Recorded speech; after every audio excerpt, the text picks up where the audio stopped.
Evil West was a vulgar linear nightmare, but I loved it. Hello YouTube, welcome back to another video, and I recently played through Evil West a total of 2.5 times in the span of about a week and a half, give or take a few days here and there, while also grabbing its 29 trophy platinum in the process. In this video I will be covering everything from a rundown of the main story to my entire thoughts and feelings about everything I just experienced. So with that being said, let's cover this vulgar, linear nightmare that will definitely have some spoilers on the way, so you've been warned. I'll be running through the story first, so that timer that's been up on the screen is for people who don't want to hear my rendition of the story or just want to avoid story spoilers in total. Ready?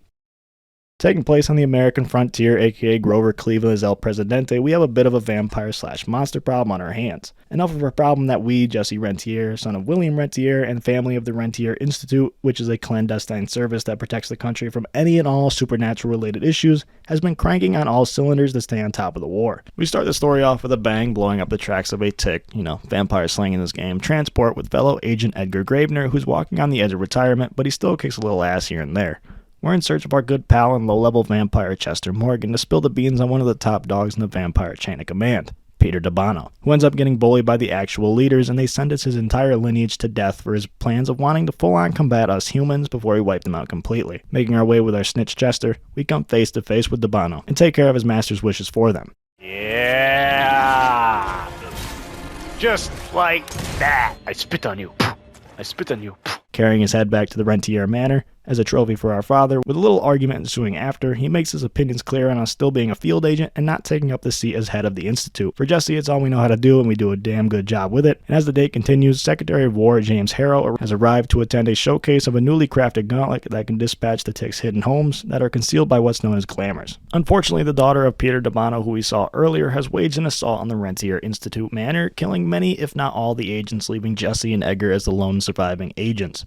Joined by Harrow and a beat-down William Rentier, we rush off to Calico to join up with the remaining members of the Institute, only to be cut off by wave after wave of Felicity's new foul-bloods. We use our new gauntlet for the first time to level the playing field until the sun rises, and we meet up with Amelia Blackwell and Virgil Oney. We settle in and discuss the next path to take after being caught with our pants down in our own home, and it comes down to a rescue mission of one of Amelia's men, Scott Bloom, who has been researching two of the newly introduced creatures that Felicity has been creating through the use of blood and leeches. Everything from turning familiars, aka humans who do the dirty work that vampires can't do during the day, into naggles, able to be transformed at any given notice, basically a werewolf type beast, and the Gauro, a creature who can tunnel anywhere it wants underneath the earth, and it feeds on mass graves, which is where we end up finding Scotty Boy, thankfully still alive, but hiding from the Gauro. Bringing Scotty back to Calico, Jesse heads off to Baxter, which is a mining town, with Virgil in search of a part to fix the gauntlet after overusing it during the arrival into Calico. But this ends up being a hideout for the vampires, mainly due to one of the first giant ancient creatures we end up coming across that Felicity has been having her vampiric army feeding off of through the leeches to create these new arrivals of creatures.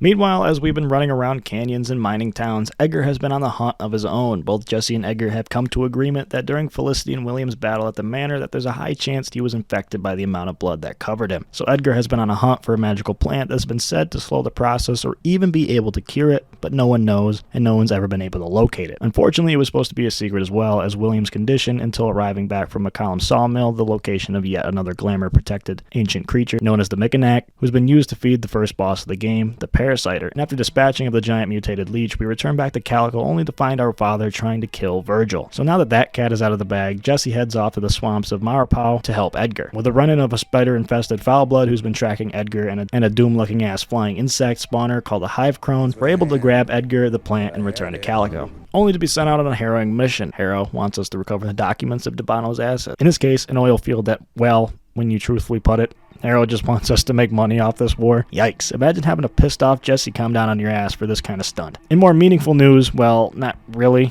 Felicity ends up speaking through William, and we're able to learn of her whereabouts in Dickinson. And as we tear our way through the rubbled town, we find Felicity but end up face to face with the Brutch, Felicity's guardian angel, which is an arthropod and tick mixture. After taking care of the Brutch, Felicity is in her true form and knocks out Jesse, leaving him for dead, until we are rescued by Father Stravinsky, and with a quick little repayment of slaughtering all of the monsters attacking their town, we ride back to Calico in hopes of having help from Virgil to beef up the gauntlet and an abandoned facility that the Institute has been running experiments through on the overlooking mountain. mountains, and once that road trip is successful, the question is now, where is Edgar? Well, he's off on a revenge ride, because the whole world thought we were dead just a few seconds ago after being walloped by Felicity. Chasing him down, we learn that he's after once again our good friend Chester Morgan, and after combating our way to his farmhouse, he once again becomes a little fucking rat, our little informant. Unfortunately, the news he has isn't great by any means, sending us rushing back to Calico only to find Chester was right. The plant didn't work on William, and after the slight drop of blood that he saw, he ended up turning and killing our beloved Virgil. With our father being the next boss fight, we track him down and take care of business and learn of Felicity's next location, Carmine City. A bank there has been hiding Peter Devano's head and a regen tank, and after a quick interrogation, we learn of the final step to the plan, turning the president at an opera in DC. As a team, we've commanded Harold's blimp,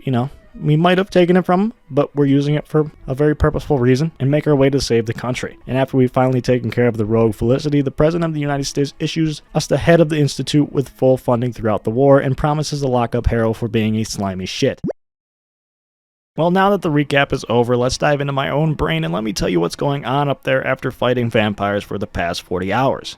Evil West comes in at $60 for its stock price, but you'll most likely find this gem on sale for about $30 to $40, and it came out on November 22nd, 2022, and it was developed by Flying Hog and published by Focus Entertainment. Starting with the story, I will say that it's very well put together, but not in the sense of the story is spectacular, more in the sense of the story gets from point A to B and so on and so forth. It makes sense while doing it. It's told through its cutscenes, which can come into about 2 to 3 a mission at most, but they never last long enough to really grip you by the balls emotionally. So in simple terms, it's a pretty basic story, but also badass at the same time and pretty vulgar. I mean, who doesn't want to be a part of a secret service that carries out the dirty work of America? And by dirty work, I don't mean insider trading or dropping bodies that don't politically agree with you. I mean killing any and all supernatural monstrosities that come a-knocking, while being verbally abused by this jackass. Best if you stopped interrupting me, you groveling mule! You want to make yourself useful? Get to the kitchen and fetch me a cup of coffee! Now fuck off and find some vampires to kill. That's much more your speed. Like honestly, most of the reason why I put vulgar in the title was because of Harrow. There were a few lines elsewhere, but overall that's just a word that came to mind while cutscenes played out with him in it. Stand here with my dick in my hand like an idiot! How the fuck did this happen? And how the fuck wasn't that? And who the fuck are you? So into the nitty gritty, if you've played through the game or don't care about hearing story spoilers, this section's for you. From the start, few things are a bit iffy. If you're someone who is going to come into this game looking for a great story, it isn't here. It's basic, but good enough to carry the gameplay and give a bit of a purpose for what's happening. But that's about it. William Rentier, Jesse's father, is supposed to be a big deal, you would think, but it never seems like it. Just when you're introduced to William, you're immediately ambushed, and his time basically expires in terms of character building. He just becomes a vessel of a few lines and reasons to get to other locations, and later on, he should have been more emotional death when it comes to killing Virgil. But overall, it just seems like they put him here just to be built into a boss fight later on. There's no emotion by the player in that short of time to be able to really build. We build more emotion to Virgil than our own father. That just doesn't seem right. And the emotion we build with Virgil is the whole, I'm the badass who isn't smart, yada yada yada. And then here comes this nervous but super intelligent guy who fixes my equipment and looks up to me.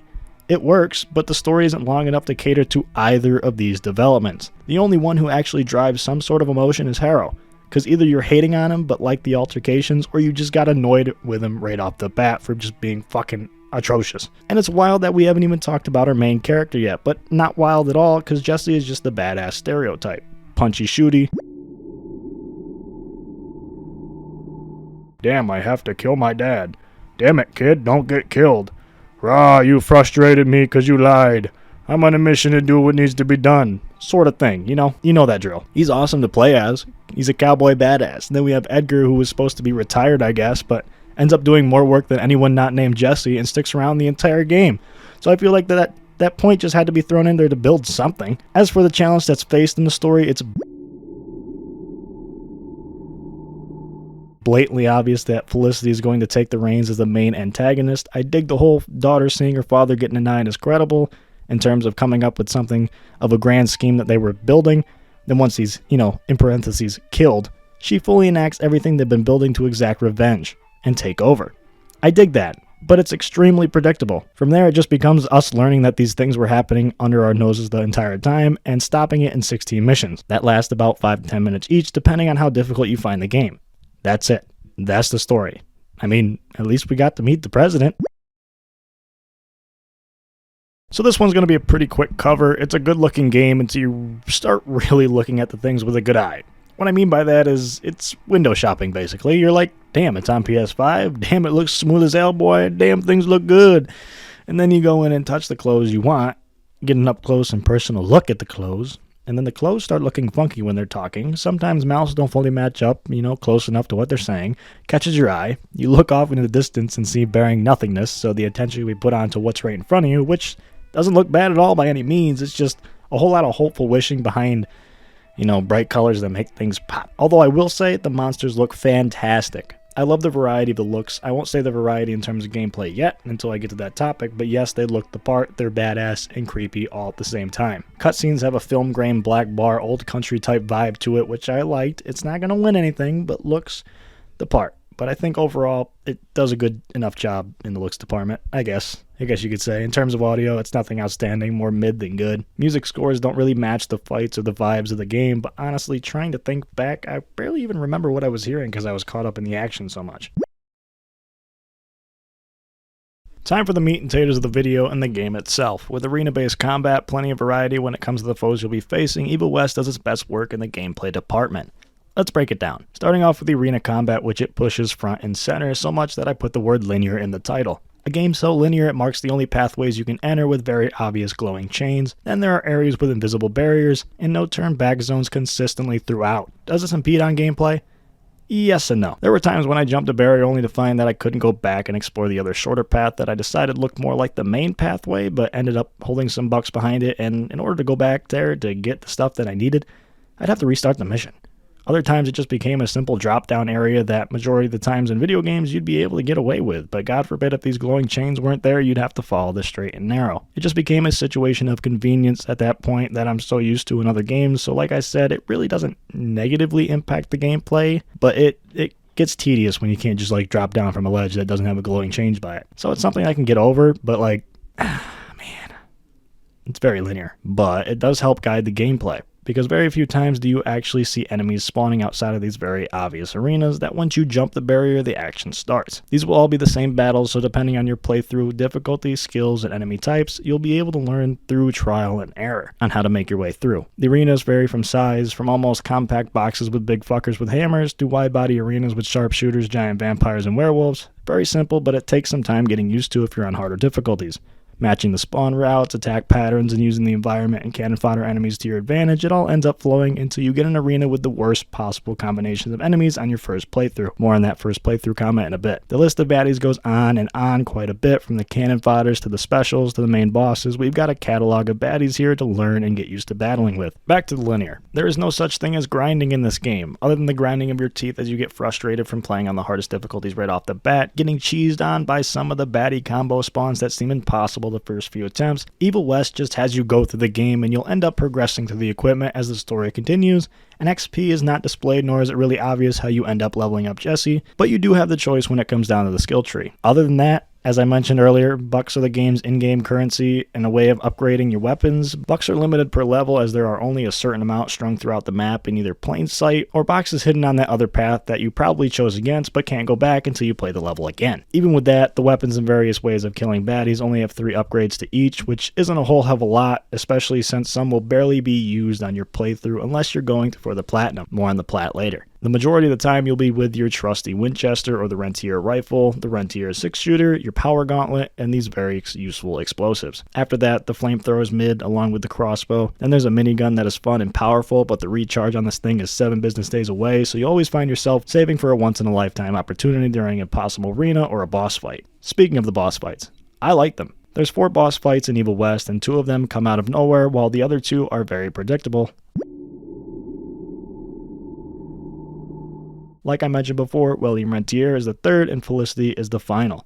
And it's like, oh damn, who saw that one coming? Then we got the Parasiter first, which is a badass looking boss. Tiny arena with attack patterns that can pack a shit ton of damage, but are pretty simple to learn. Although as the next phase of the fight continues, you'll be up against added cannon fodder enemies on top of the boss. These suicide bombers add a lot of frustration trying to dodge them and the boss at the same time, so this one took a lot out of me the first time around. The second is the Brutch, who uses magic to its advantage, along with its fast speed and size to hit with strong attacks. The Brutch is more of a time-consuming boss than anything, not necessarily difficult, but it can catch you with a final blow just when you're about to kill it and have you starting all over again. William is just a glorified version of one of the sharpshooting gunslinger enemy types and can be cleaned out pretty quickly. And then last we have Felicity, who is probably the most fast-paced and cheek-clenching fights of them all. All of these arenas and bosses have a good, strong combination of patterns that can be learned, but also not too easy where you're just gunning these ugly bitches down with ease until the second playthrough. Time to bounce back to the point I made earlier, but for context. I played through the game first on the second hardest difficulty, and throughout it I was struggling at many points. The boss fights took quite some time, but god was it satisfying to beat them.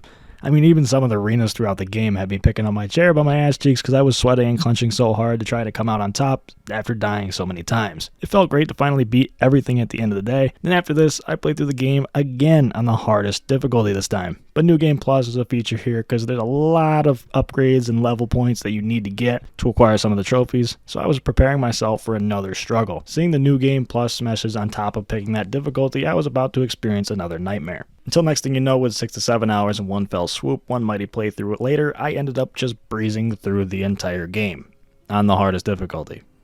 The fuck was even that? It's like I just played through the game on the easiest mode, but instead it was supposed to be the hardest. Evil West New Game Plus is just you playing through the game again with your same progress. Nothing new is being added to increase difficulty other than that difficulty slider, so as you can clearly figure out, that means the beginning levels that are meant to be easier than shit, because you don't have all the cool shit yet, is still that way even when you just got all that cool shit. So you just fucking walk through the entire level, creaming everything. Also, to make things harder and make myself feel like I have the biggest balls of them all, my first playthrough I didn't use aim assist. Now you may be like, wow, you're so tough. Well, actually, I am, bitch. But seriously, this game has how it paces the action. The aim assist actually complements the gunplay and movement really well, but it does make the critical shots easier to hit, so that did help on the second run, but overall, it just somehow wasn't a challenge anymore. Even though I say that, I enjoyed the combat so much, I didn't have a problem with playing through this game twice and almost even finished it halfway through the third time to clean up some trophies. Speaking of trophies, let's end this video off with the Platinum of Evil West. With only 30 trophies, one of them being the Platty, this list comes up pretty short compared to most in terms of quantity. But honestly, it felt right. There was really no trophy padding here, everything was straightforward. Beat the game on each difficulty, beat each of the bosses on the hardest difficulty, which all of these can be popped on one playthrough by just playing through the game on the hardest difficulty the first time around, and bang, you've got yourself a nice little dent in the list. From here we have the basics like killing 30 enemies with each of the weapons upgraded to their electricity versions, collect all the bucks of mega boxes in each map, killing each of the bosses in a certain way, for example under 6 minutes, without killing their minions, without letting one heal, and finally don't use your health dispenser. Then the rest is mainly combat oriented, then the next thing you know, 2 playthroughs gone, and some chapter select cleanup, and you have yourself a Platty. This Platinum is totally worth it. So with all that being said, I give Evil West a 7.7. If the story was more fleshed out and it was a bit longer without the filler and more build up, it could be pushing an 8.3. But with everything I played, I enjoyed the hell out of the gameplay, and if this game isn't one that you've touched or heard of, now it's your time to play.